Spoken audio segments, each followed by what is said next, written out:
Hi there, welcome to this week's Weekend Warrior video. I'm Mike Watchmaker, National Handicapper for Daily Racing Forum.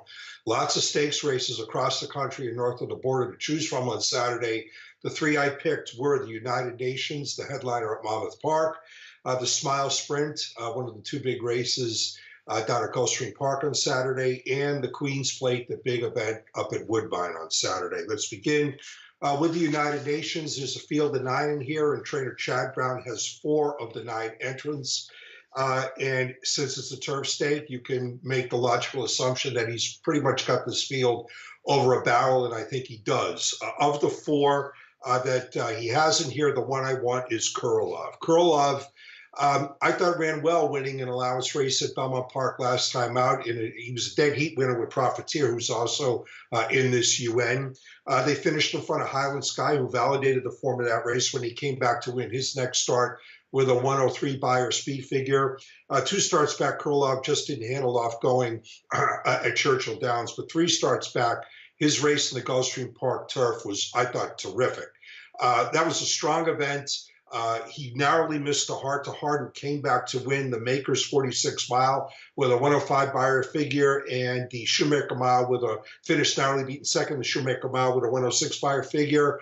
And he almost caught heart-to-heart, despite the fact that heart-to-heart walked on the early lead, and Kurlov was really compromised by the pace. And third behind Kurlov in that race was High Happy, who came back to win the Pan American with a 106 Beyer figure and the Man of War with a 104 Beyer figure, and was, I thought, a very good third in the Manhattan Stakes on the Belmont Stakes undercard.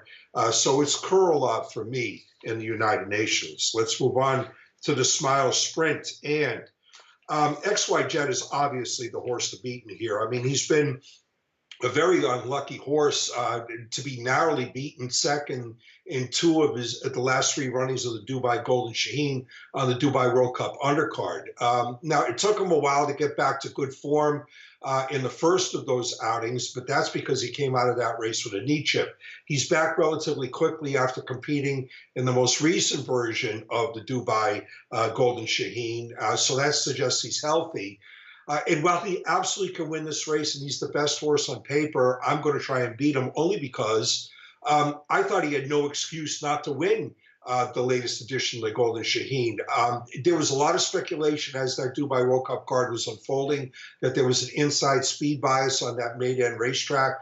I was a little bit more reserved, but I think subsequent performances by U.S. stakes horses who were over there and have come back to run here, I think it pretty much confirmed that there was indeed a bias that night. And XY Jet was pretty much with the flow of the bias, where Mind Your Biscuits, who nailed him in the last couple of jumps, was completely against that bias. So I just didn't think XY Jet should have lost that race. And so I'm going to try and beat him. Plus, I also think he's going to get some pace pressure somewhere along the line here from Classic Rock. The one I want is Mr. Jordan. Now, Mr. Jordan has done most of his racing at middle distances, but last time out, he cut back to 7 furlongs and was a decisive winner of the big drama stakes.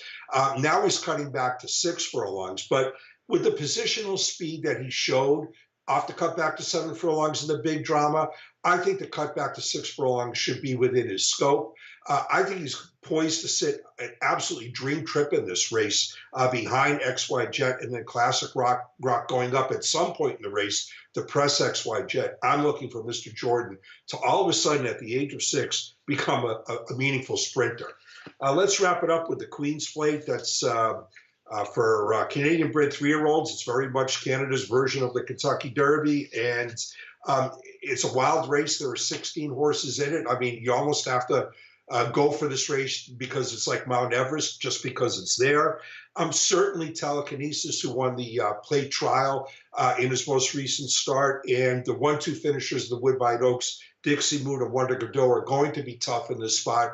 They just figure to be tough. They might be just faster than many of these horses. But I'm going to go for an upset here with Silent Poet. Now, Silent Poet is 30 to 1 in the morning line. I don't think he's going to be that high. I think he's going to be 20 to 1, maybe a little bit less. But Silent Poet has been very good, was very good winning his first 2 starts this year, showing distinct improvement since turning 3. And I really love the fact that when he won last time out in an allowance race, he beat 12 opponents, 9 of which were older horses. For a 3-year-old to beat 9 older horses at this time of year, at this still young stage of the year, to me, that's a feather in his cap. And I'm looking for Silent Poet now moving back in with 3-year-olds, and I think suitably stretching out in distance, because I think he's really crying for distance. I think he's going to run a big race in the spot. I don't know that he's necessarily going to win it. He has to improve buyer figure-wise, but at what I think will be a very square price, I think he's worth a shot. That's the way it looks for this week's Video Weekend Warrior. Thanks for watching.